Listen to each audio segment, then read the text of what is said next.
Okay, time to pick my next model build. I know a lot of you enjoyed my Big Daddy Roth Beatnik Bandit, and as it so happens, I was at a train show, model show, flea market type deal, and I saw both of these from the same seller, and he had another Big Daddy Roth car, but I like the bubble concept, so I cornered the market on bubble cars, Big Daddy Roth bubble cars, and I picked up both kits for quite a good deal, 35 bucks for both. So had to pick which one to build next, and I decided I was going to go with the Road Agent. This one's still in the cellophane. This one's been open. I did give it a quick peek at the show, try to make sure everything was there. It looked that was the case. And what's nice about this kit right away, you'll notice that it comes with a miniature Big Daddy himself and a Rat Fink little figure that goes with it. So I opened it up. Tires are there. The bubble itself. Put that there. The bubbles seem to be in decent shape. There's a little few scuff marks I'll have to take out, but otherwise fine. You know, the body's there, the ring to hold the bubble, chassis, Big Daddy himself, and you know, there's a Rat Fink with a separate tail. There's Big Daddy's hat. Some of the inside panels for the car, motor, bits and pieces here and there, and some chrome parts over here. Again, I took a quick peek. Everything looks like it seems to be there. The only decisions I got to make with this kit is what to paint it. Now, I don't want to go too fancy on this. What's nice about this, I like it, is there's no decals to worry about, unlike the other car there. So no decal. I just gotta have to figure out what to paint it. Now, I noticed that some of these models came with an orange bubble. This is more a pinkish shade. So I don't know, do I paint it orange? Do I paint it pink? Do I go something else? I was actually thinking at one point maybe even a yellow with a gold trim that I could try airbrushing, you know, get a little more practice with the airbrush to make not straight lines, but, you know, kind of edges type of a thing that fade off and things like that. So I'll have to see what color I go with. And the only other thing I'm thinking of maybe doing, I thought that the engine was all covered, but I've seen some pictures online where you actually get to see a bit of the engine from the rear. So maybe spruce that up with some wiring. Maybe not. I really trying to keep this one simple. I keep on saying that, and then I keep on adding things to it. So anyhow, we'll see how that one goes. Looks like very similar build to the Beatnik Bandit. So let's see how it goes. Okay, I don't have much progress to report, but I did want to talk about a few things. I built the motor over here, and there was an issue if you follow the instructions with this one, where you build these two parts here and you glue these sides together, the valve covers, and then they want this shroud. Now, the shroud has these notches on both sides, and they're supposed to go around these, you know, cans over here, and if these are already in place, this will not drop in. So keep one of these off before you put that in there, and then you should be able to slide it in it okay. And that's what I had to do, unglue one of these and then put that. Another issue I'm having right now is with this chassis, or I had an issue with the chassis. It was very, very hard to get it to set quite right. I had an issue with the glue. My you know, Tamiya thin wasn't holding it. Even the CA glue wasn't holding it.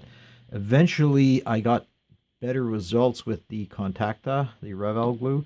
And again, the hard part here is to understand, like, this is a butt joint. They're just going end to end over here. And I had to look at other models to see how that piece went and the car itself before figuring that out. And then it doesn't really mention if these are slanted or not. So I just made, you know, the sides straight. But then you end up having a problem with this back end over here. I had a lot of trouble getting this on, again, with the glues, and ended up using a little sprue glue in some of the gaps with the metal pen, chrome pen to touch it up later, the Molotov liquid chrome. But I had a lot of issues with that, so hopefully I don't have too many other issues with the rest of the car. And the only other thing I did build was the figures over here. They came out nice, a little putty job, not too much, and Rat Fink here. So we'll see how they turn out when you paint them. That's my worry about these guys over here. So, little update. Okay, I want to take back something I said in the last segment. Again, I've been having problems fitting this together here, and what I want to talk about is that front axle. I said in the last segment I thought, after looking at some pictures, that it was a butt joint over here, but it's not. It became clear after when I looked at the the next steps, where this had to be over and under like this, and basically it's kind of you got two L-shaped things and they kind of go together. Now the reason I didn't think that was the case before is because this thing is shorter, probably shorter than it should be, and it didn't look like they would align. It clearly looked like one was on the inside, one was on the outside, hence I pushed it out to make them align. But afterwards, looking at the next steps, it was clear that it had to be that way, so I took it apart. And again, it's really tricky because a few things. So this, this one over here, this steering linkage has to go in and under the other parts, because it's going to go under here and under here, and you can't fit it in there without, if you glue this in first. So make sure that you have it at least in place before you glue that front axle chrome. Another thing I noticed, the front axle chrome, it's listed as part number 43, but it is clearly not 43, because if you look at the chrome, that little piece there is 43, and this is really 23.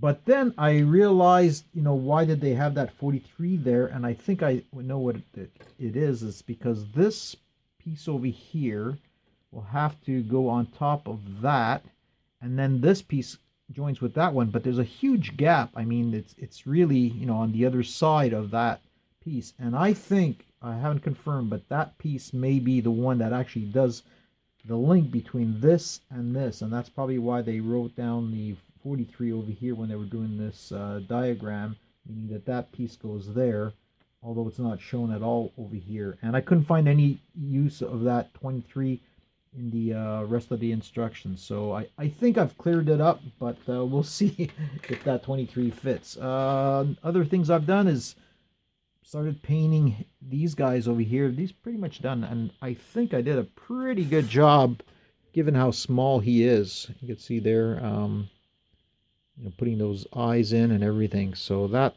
I'll still do a darker wash on it. And this guy looks like Colonel Sanders right now, but I just put the flesh tones on Big Daddy himself, and it looks good. So happy with how this is coming out. And again, hopefully I can make better, quicker progress with the model itself. It's been really slow.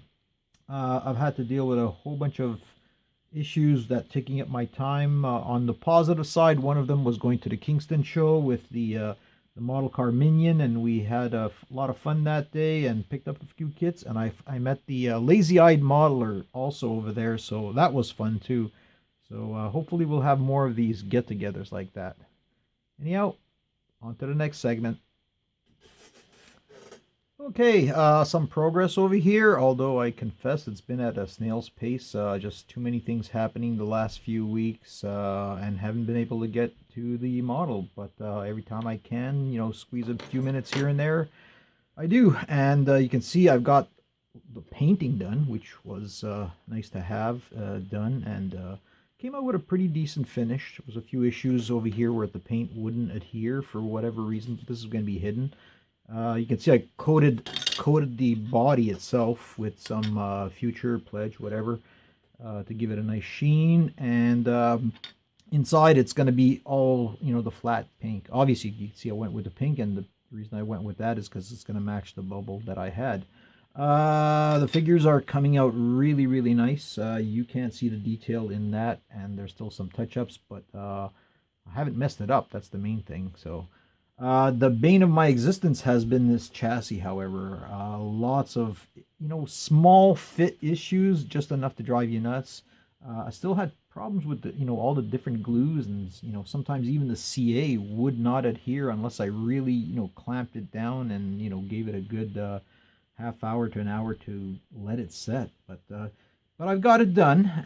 There's also, I noticed there was a few other issues with the instructions where they just have the wrong part number. It's not that bad. Again, if you pay attention, the parts look sufficiently different that you're not going to get them mixed up. But do pay attention to that and look ahead to see what goes where, because some of these instructions, like some of the parts over here, it's not clear just looking at the instructions to see where they actually fit. So again, I was looking at a lot of reference photos to see where things end up in the car itself, the actual pictures of the actual car, and seeing what the next steps are to see if that makes sense, and then dry fitting them to see if it's going to make sense, if everything's going to fit together. Another fun aspect has been to paint, the tape recorder in the back in the trunk over here. So you can see this was painstaking. Literally, one of those things where every now and then it would be with a toothpick to add a few touches. But I still have to do some washes on this, the little TV set in the door, and things like that. But I think the most of the hardest parts are all done now. Hopefully a few more hours here and there, and I can whip up and finish this thing. See you then. All right, I'm calling this one done. What can I say? This one was a really slog. It was not an easy car to build. A lot of very finicky parts and alignment, wrong pieces, numbered pieces in the instructions, and very, very finicky and very, very delicate. So you can see here now this, what I was mentioning about the bars that go into the trunk. They, as when you open the trunk, they pop out. So somebody said they don't fit at all. They do fit, but as soon as you, lift it up, they're going to pop up, and you have to, finesse them back into place. Same thing with the ones on the bubble dome here. I'm showing you the bubble dome open, but as soon as you do open it, they're going to pop out. If I go more than this, you can see on this one side it's already out. So, you got to get it in there with the tweezers and get both in at the same time so that you can push them, close off that dome. Okay, I'm not going to close it now. It's too finicky. But yeah, a very nice looking kit, but very hard to build. It's certainly not a starter kit for sure. Again, a lot of issues. You can see I'm not perfectly aligned in the back here. Let's see here. You can see there's this little slight, it's slightly off. I'll have to glue that some of the things better and maybe in place. But I like it, but I would not recommend this, especially for a beginner.